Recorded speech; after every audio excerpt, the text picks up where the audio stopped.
for you tonight. Later on in the program, I'll be joined by Malala Yousafzai. She'll be coming on the program. Activist, author, producer, youngest Nobel Prize winner in history. Yeah.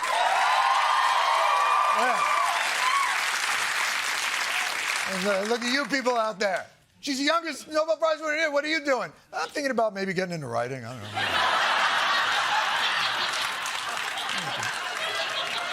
The guy in the audience.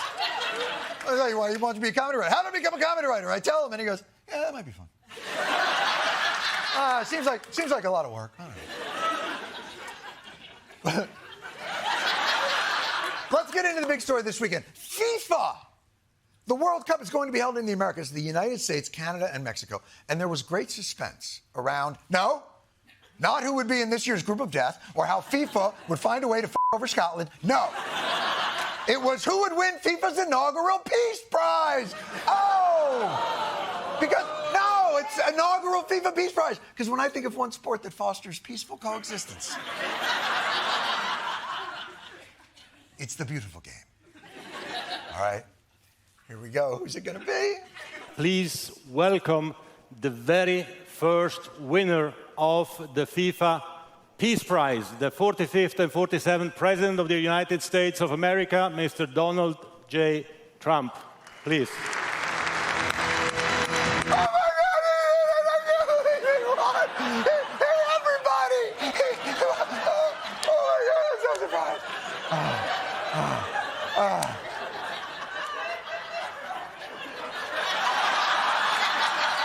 Oh my God, he won the prize specifically created to appease him. The FIFA Appease Prize. Mr. President, this is your prize. This is your Peace Prize. There is also a beautiful medal for you that you can wear everywhere you want to go. Right now. Okay, let me hold. Fantastic. Excellent.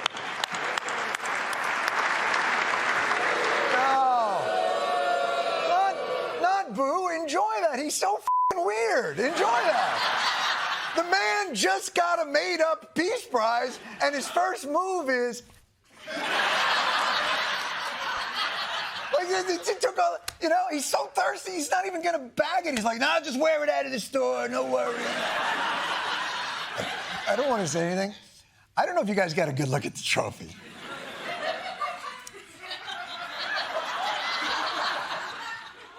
But come on. I think its design somewhat reflects, in all likelihood, how it was conceived. I take you to that meeting now. Why do we gotta invent some prize just to satisfy some fragile egomaniac? Trump is so needy. It's like the world always has to reach out and stroke his balls. Oh, Donald, you're such a good leader. You're such a man of peace. Oh, you're a man of peace. I love you. You're the most peaceful man. They're like, wait, hold that pose. Ferguson, I think you're onto something. Seriously, come on. The craziest part wasn't necessarily Donald Trump being awarded an entirely fictitious golden butt plug. It was the cognitive dissonance of flipping over to the news channels post-peace ceremony. Trump administration ramping up pressure on Nicolas Maduro. On the brink of war with Venezuela. Possibility of regime change. Well, President Trump giving him a stern ultimatum, leave the country or else. The brink of war? President Trump. Did this meaningless award mean nothing to you?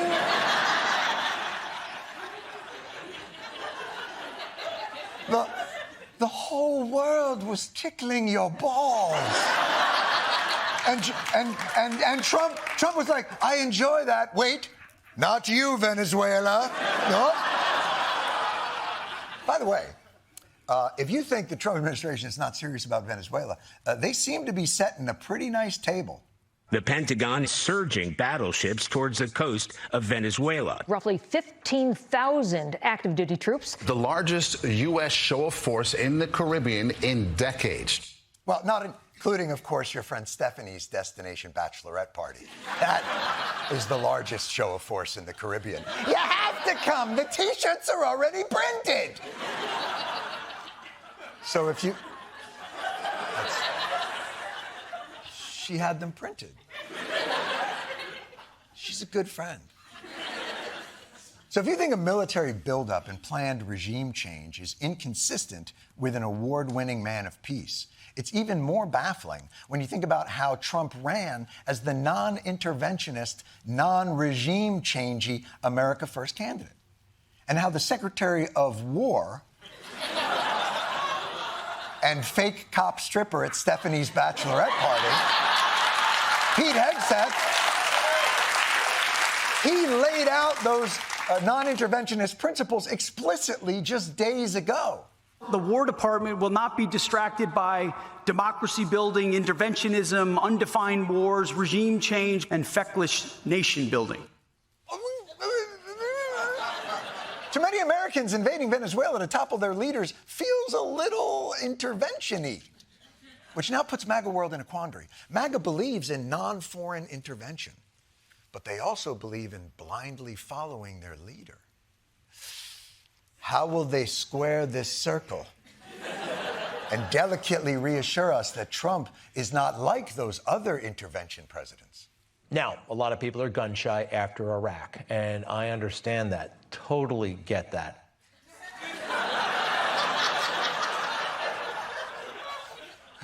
Totally. What's with the tone? You sound like a creepy guy who's trying to have sex with a widow. Hey, Slugger, I loved your dad too, but he's gone. And you know I miss him. Totally get that. But your mom's lonely, so I'm gonna bang her. This anchor's trying to fertilize the soil, getting America used to what might be, using his comfort voice and a little bit of basic education. Let's just go over a few basics, because maybe you don't know where Venezuela is, all right? Like me, all right? I know it's in South America. Very good. Let's take a closer look at South America. There it is. Now, be honest, when you look at that map, who knows exactly which country it is? I know it's at the tippy top, one of those two, but all right, there it is, Venezuela. I had a feeling, but I wasn't 1,000% convinced. You had a feeling? Do you guys not have a meeting before the news? Where they might show you where Venezuela is before you go on television? So you don't learn about it on air? Are you not an anchor? Do you just roll out of bed and hit the ring light like a news influencer? Is that what this is? Is this supposed to be one of those get ready for war with me videos? All right, so now we know where Venezuela is and that it's yellow. Who is its leader? What does he look like? What's he into? How is he responding to our provocation? Perhaps this video from his anti-U.S. intervention rally last week will explain. This is the Venezuelan dictator dancing to a song, No War, Yes Peace. I cannot believe he is doing the Super Bowl halftime show. That is...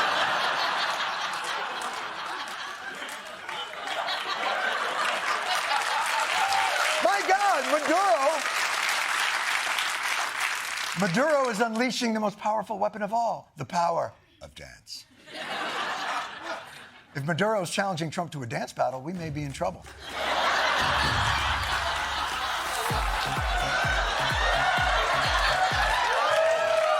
Wait a minute. Maduro's on the 2s and 4s. And he can do a dance without giving trabajo de manos.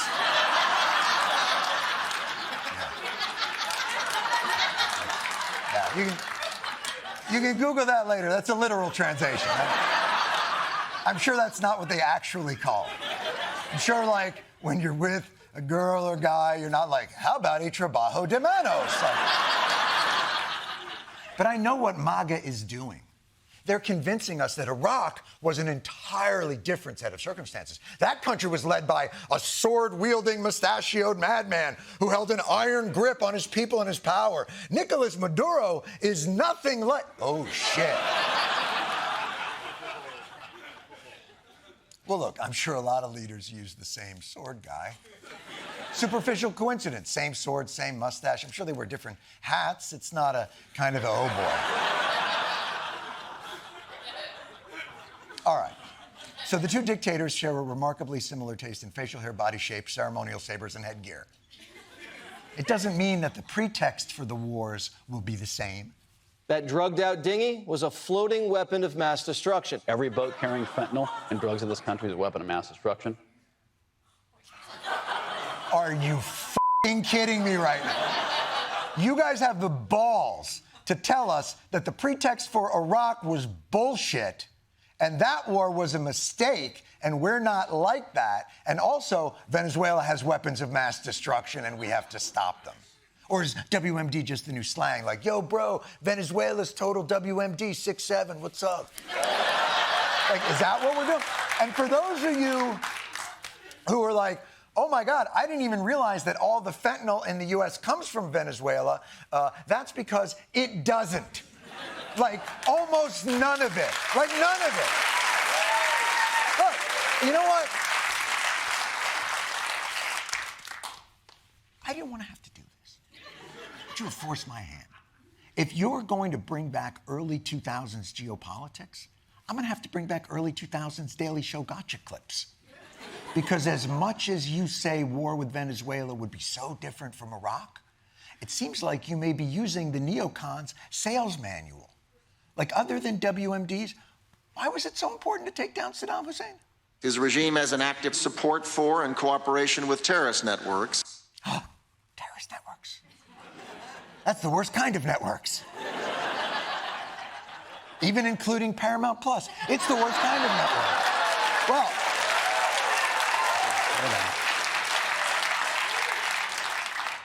you were going to get me fired. Well, you'll never guess where the terrorists are now. Iran, its IRGC, and even Hezbollah, they have planted their flag on Venezuelan territory with the full and open cooperation of that regime. Wow, so if you're saying we go to war with Venezuela, we're also getting into a proxy war with Iran. I'm sold. Now, if I remember correctly, though, Iraq lasted until still. And what did they say about that? I think it would be a cakewalk. I don't think it would be that tough a fight. I think the saddest part of getting into a war of choice in 2025 is that Dick Cheney won't be around to see it.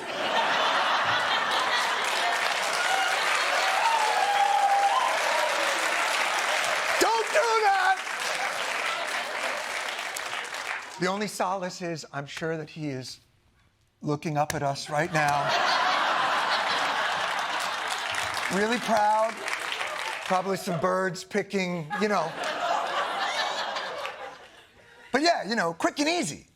That was Iraq. Guess what they're saying now? A few punches to the face, and they will go. This is going to be an easy job for the United States. How eerie is the Iraq parallel? Well, we got one guy making the same case for both wars. And yes, it's who you think. Saddam Hussein's a threat to my country. He's a threat to our way of life. He needs to go. Maduro is an existential threat to the people of the United States. It is time for Maduro to go. Now, to be fair, some things have changed over the last 20 years. You know, back in the Iraq War, we used to play clips of Lindsey Graham and make jokes suggesting that he's secretly gay. But now, we know that that was inappropriate.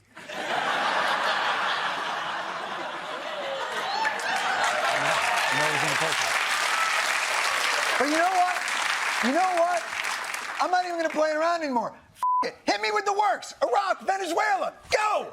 We're giving them full opportunity to do it the easy way. And when it doesn't work, we'll do it the hard way. If we could do things the easy way, that's fine. And we have to do it the hard way, that's fine too. Chemical weapons is a threat to the United States. Fentanyl poses a chemical weapons threat to the United States. Al-Qaeda terrorists inside Iraq. Al-Qaeda of our hemisphere. We can get rid of Saddam. It could really begin to transform the region. There's an opportunity to transform the entire region. Bringing freedom and democracy. Democracy and freedom Can serve as a beacon of hope. Shock and awe. Shock and awe indeed. If you think this is getting confusing, you're not alone. Even senators can't keep these Bush or Trump wars straight. This is Senator Tom Cotton from this weekend. I think President Bush has every power under the Constitution to strike boats in international waters. Oopsie poopsie. That's a little Freudian. Feels like calling the teacher mom in the middle of a war crime. Well, let's be fair. These wars aren't exactly the same. For example, how the Bush administration went to great pains to convince everyone that the Iraq war had a higher purpose. It has nothing to do with oil. Literally nothing to do with oil. Literally. Nothing. So yeah, the one lesson this administration seems to have taken from Iraq is, beyond the weapons of mass destruction and fentanyl disruption and regime change, yada, yada, yada, there might also be a side benefit to this war you should know about. Venezuela has the largest reserves of oil in the world. Venezuela that has a rich, talk about rich natural energy resources. Massive oil reserve. They have gold. They have rare earth. Oil, gold, and minerals. And I'm sure there are U.S. companies that would like to do business there. Venezuela for the American oil companies will be a field day. You know, I didn't think this war was a wise decision, but if it helps the oil companies smile again. So basically, all the bullshit reasons we used to justify the disastrous war in Iraq, the non-interventionist Trump regime are trotting out to justify war in Venezuela. So how is this war not considered a foreign entanglement? Well, it's easy, by redefining the word foreign. And America First means we need a Western hemisphere where America is dominant. If you're focused on America and America first, you start with your own hemisphere where we live. America First also means the Americas first. South America literally has the name America in it.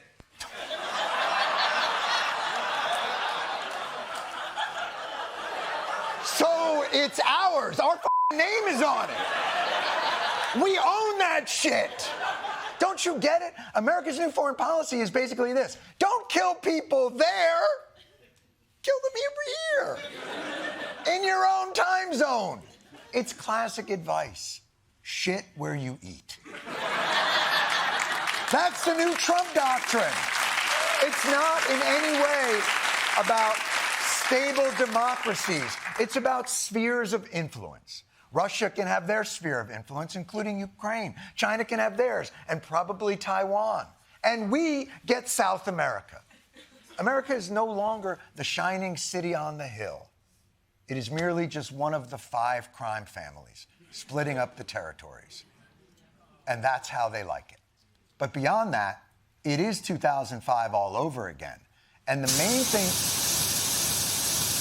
What the hell? John! Hello? John! Oh my God! John! Oh my God! John! What? I can't believe this! Oh my God! This is unbelievable! Guys, this is former Iraq-era Daily Show correspondent, Mr. Rob Corddry is here. This is amazing. Now, what are you doing here, and why are you dressed like Marty McFly? Good question, John. I just time traveled here from 2005 into the present because I need to warn you. The war in Iraq is a disaster. We cannot, John, make that mistake ever again in the future.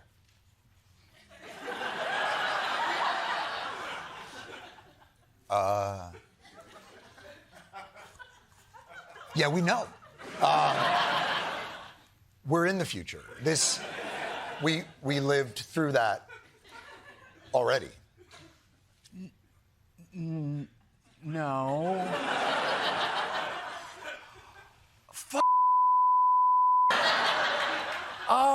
Oh my God. Oh, you're right. Oh, it would have made a lot more sense to go to the past, huh? Stupid idiot. Yeah, then you could have warned him. Giant waste of a time machine. You know what? I should have gone back in time and my mom. Yeah. Yes. That's the movie. But here we are. Yeah. In the present, We're John. in the present. Yes, which I'm assuming is 2095 or...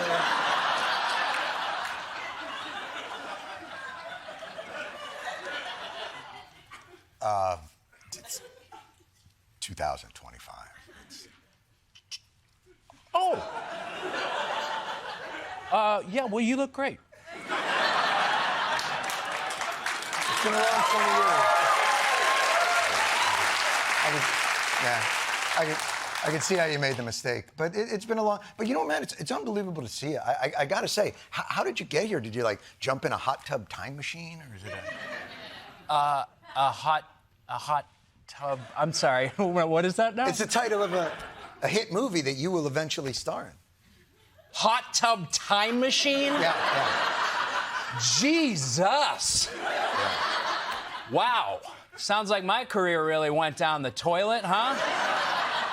But hey, clearly not yours, John. I would like to congratulate you on hosting this television program for 26 years straight without interruption. Yeah.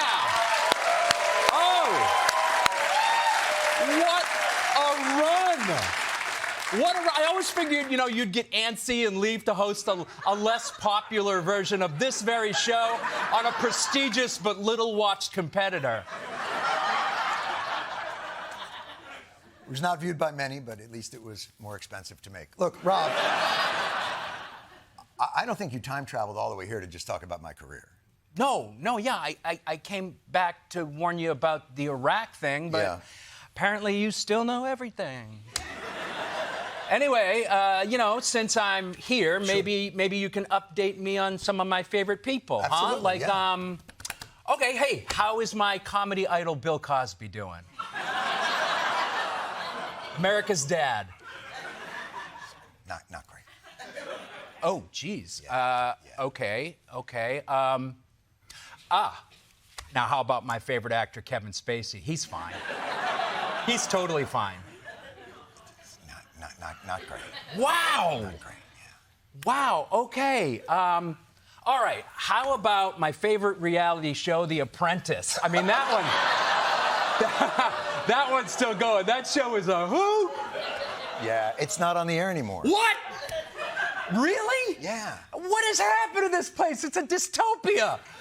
I mean, you're fired. You're fired. So good. It's so good. I could watch that guy all day, every single day for the rest of my life. Rob Corddry, everybody.